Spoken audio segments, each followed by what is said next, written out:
বন্ধুরা, আজকের ভিডিওতে শিক্ষাশ্রী বৃত্তি বা শিক্ষাশ্রী স্কলারশিপ সম্বন্ধে আমরা আলোচনা করব।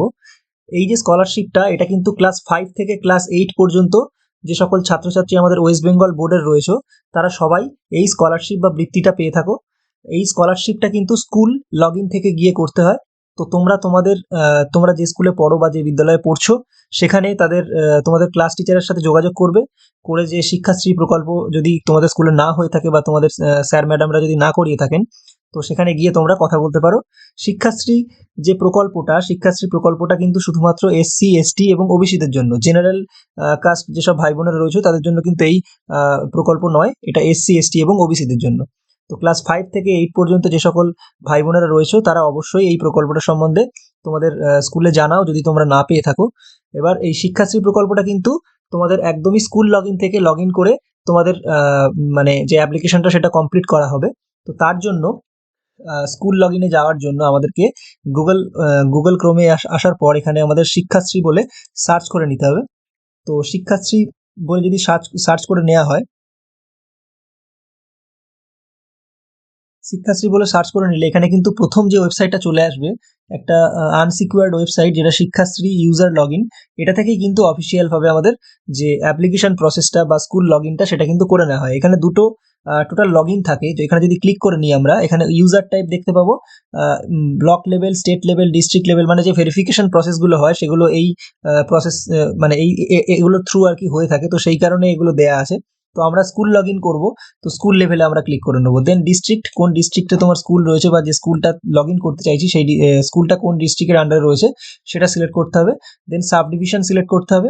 সাব ডিভিশন সিলেক্ট করার পর ব্লক না মিউনিসিপ্যালিটি সেটা সিলেক্ট করতে হবে। করার পর যে স্কুলটা রয়েছে, স্কুলের নাম এখান থেকে কিন্তু আমরা সার্চ করে নিতে পারবো। দেন এখানে ইউজার আইডি এবং পাসওয়ার্ড, প্রত্যেকটা এসআই অফিস থেকে কিন্তু শিক্ষাশ্রী প্রকল্পের জন্য প্রত্যেকটা প্রাইমারি স্কুল থেকে শুরু করে হাই স্কুলে তাদের আইডি এবং পাসওয়ার্ড ক্রেডেনশিয়াল দেওয়া হয়েছে। দুটো করে আইডি বেসিক্যালি এখানে দেওয়া হয়। সেটা হচ্ছে একটা আপলোডের আইডি, আর একটা হচ্ছে তোমার মানে ডকুমেন্ট আপলোড করা, মানে অ্যাপ্লিকেশনটা করার আইডি, আর একটা হচ্ছে অ্যাপ্রুভের আইডি। তো দুটো আইডি তোমাদেরকে কিন্তু এসআই অফিস থেকে নিয়ে নিতে হবে। নেওয়ার পর তোমরা এখানে তোমাদের ইউজার আইডি দিয়ে লগ ইন করবে। তো আমরা অ্যাপ্রুভাল আইডিতে যাব না, অ্যাপ্রুভ আইডি থেকে কি করা হয়, মেন হচ্ছে স্কুল তার লগ ইন করে সেই অ্যাপ্লিকেশনগুলোকে অ্যাপ্রুভ করে। আর আপলোড থেকে করা হয় কি, যে অ্যাপ্লিকেশনটা সেটা হচ্ছে সম্পন্ন করা হয়। তো আমরা এখানে একটা অ্যাপ্লিকেশনের যে প্রসেসটা সেটা দেখে নেব। তো আমরা এখানে আপলোডে ক্লিক করলাম। করার পরে আমাদের এখানে যে পাসওয়ার্ড রয়েছে সেই পাসওয়ার্ডটা এখানে দিয়ে দেবো। দিয়ে দেওয়ার সাথে সাথে এখানে যে ক্যাপচাটা আছে, এটা যদি এখান থেকে ফিল করে দেওয়া হয়, ফিল করে দিয়ে যদি লগ ইন অপশনে ক্লিক করা হয়, তো শিক্ষাশ্রীর যে ড্যাশবোর্ডটা সেটা কিন্তু খুলে যাবে। তো এখানে একদম সিম্পল ইন্টারফেস একদম। তো এখানে যদি অল অ্যাপ্লিকেশনে ক্লিক করা হয়, তো এখানে এই স্কুলের আন্ডারে যতগুলো ছাত্রছাত্রীর অ্যাপ্লিকেশন করা হয়েছে সেগুলো শো করবে। এবং এখানে কিন্তু অলরেডি এই যে অ্যাপ্লিকেশনগুলো করা হয়েছিল কিছুদিন আগে, এগুলো কিন্তু অলরেডি বিল জেনারেটেড দেখিয়ে দিচ্ছে। এবং অ্যাকশনের এখানে যদি আসা হয়, তাহলে কিন্তু এর যে সম্পূর্ণ স্ট্যাটাসটা সেটাও কিন্তু এখানে শো করছে। তো এখানে তোমরা এইভাবে এটা দেখেও নিতে পারবে যে কিভাবে তোমরা এই যে স্ট্যাটাসটা দেখতে পারবে বা চেক করতে পারবে। এবার আমি একটা অ্যাপ্লিকেশন রিসেন্টলি করেছিলাম, যেটা কিন্তু এখানে স্কুল অ্যাপ্রুভাল পেন্ডিং বলে দেখাচ্ছে। তো স্কুল অ্যাপ্রুভাল পেন্ডিং বলে দেখাচ্ছে, তার মানে স্কুল থেকে এটা অ্যাপ্রুভ করা হয়নি। স্কুল থেকে অ্যাপ্রুভ করলে এটা চলে যায় ব্লকে, ব্লক থেকে সাব ডিভিশনে, সাব ডিভিশন থেকে ডিস্ট্রিক্টে, এবং ডিস্ট্রিক্ট থেকে স্টেটে। তারপর স্টেট তোমাদেরকে এই টাকাটা জেনারেট করে বা বিল জেনারেট করে দিয়ে দেয়, টাকাটা তোমরা অ্যাকাউন্টে পেয়ে যাও। তো এটা করার জন্য এই যে স্টুডেন্টটা, এর অ্যাপ্লিকেশন তো করা হয়েছে, কিন্তু এর যে অ্যাপ্রুভাল সেটা স্কুল থেকে করা হয়নি। তো এবার আমরা চলে যাব স্কুল লগ ইনে। আমি এখান থেকে লগ আউট করে দিচ্ছি। লগ আউট করে দেওয়ার পর আবার একই প্রসেসে আমি স্কুল লেভেল সিলেক্ট করে নেব, আমার ডিস্ট্রিক্ট সিলেক্ট করে নেব, দেন এখান থেকে সাব ডিভিশন সিলেক্ট করে নেব, তারপর ব্লক সিলেক্ট করে নেব, এবং স্কুল সিলেক্ট করে নেওয়ার পর আমরা যখন এবার পাসওয়ার্ডটা দেবো ইউজার আইডি, আগেরবারে আমরা আপলোড করার আইডি পাসওয়ার্ড দিয়েছিলাম, এবারে অ্যাপ্রুভের আইডি পাসওয়ার্ড আমরা এখান থেকে কিন্তু দিয়ে দেবো। তো এখানে এটা দিয়ে দেওয়ার পর এবার যে ক্যাপচাটা রয়েছে একইভাবে আমরা সেটা ফিল করে নেব। নেওয়ার পর নিচে যদি লগ ইন অপশানে ক্লিক করে দিই, তাহলে কিন্তু এটা অ্যাপ্রুভের যে ড্যাশবোর্ড সেটা কিন্তু ওপেন হয়ে গেছে। এখান থেকে আমরা দেখতে পারবো আমাদের স্কুল লগ ইনে কতগুলো অ্যাপ্লিকেশন পেন্ডিং পড়ে রয়েছে। পেন্ডিং অ্যাপ্লিকেশন লিস্টে গিয়ে, অ্যাপ্লিকেশনসের আন্ডারে পেন্ডিং অ্যাপ্লিকেশন লিস্টে গিয়ে কিন্তু এখানে দেখতে পাবো যে এখানে একটা অ্যাপ্লিকেশন আমাদের পড়ে রয়েছে পেন্ডিং। তো এটাকে আমাদেরকে সাইডে যে অপশন রয়েছে অ্যাপ্রুভ অথবা রিজেক্ট, এখানে এসে ক্লিক করতে হবে। করার পর এখানে একটা অ্যাপ্রুভ আর রিজেক্ট দুটো অপশন থাকবে, তো আমরা অ্যাপ্রুভ। এবং দেখতে পাচ্ছ স্কলারশিপ অ্যামাউন্ট 800, এটা ক্লাস 5-এর একটা বাচ্চার। তো এখানে স্কলারশিপ অ্যামাউন্ট এদেরকে 800 টাকা দেওয়া হয় বৃত্তি হিসাবে। এবার অ্যাপ্রুভ হলে এখানে অ্যাপ্রুভ টিক মারা থাকবে, যদি রিজেক্ট করতে হয় রিজেক্ট করবে, এবং যদি অ্যাপ্রুভ করতে হয় তাহলে অ্যাপ্রুভ করতে হবে। মেরে এখানে আমরা দিয়ে দেবো ওকে। এই যে লেখার পর আমরা এখানে সাবমিট করে দেবো। তো এটা কি হয়ে যাবে, এই যে অ্যাপ্লিকেশনটা কিন্তু অ্যাপ্রুভ হয়ে যাবে। তাহলে এখানে আর কোনো অ্যাপ্লিকেশন আমার পেন্ডিংয়ে পড়ে থাকলো না। অল অ্যাপ্লিকেশনে গেলে আমি দেখতে পাবো যে স্টুডেন্টগুলোর অ্যাপ্লিকেশন করা হয়েছিল। এবার আমি অল অ্যাপ্লিকেশনের লিস্টে যদি যাই আমার আপলোড সেকশনে, তখন কিন্তু এখানে সব যে ডিটেলসগুলো সেগুলো সব শো করে যাবে। তো এবার আমি এখান থেকে আবার লগ আউট করে দিচ্ছি। লগ আউট করে দিয়ে আবার আমি স্কুল লেভেল লগ ইন একটা করে নিচ্ছি আপলোড পোর্টালে গিয়ে। তো এখান থেকে আমার যে জেলা রয়েছে সেটা চুজ করে নেব। নেওয়ার পর এখান থেকে সাব ডিভিশন চুজ করে নেওয়ার পর এখানে স্কুল চুজ করে নিলে আবার আমি এখান থেকে ইউজার আইডি এবং পাসওয়ার্ড আমি এন্ট্রি করে নেব। নেওয়ার পর ক্যাপচা দিয়ে যদি এখানে আবার সাবমিট করা হয়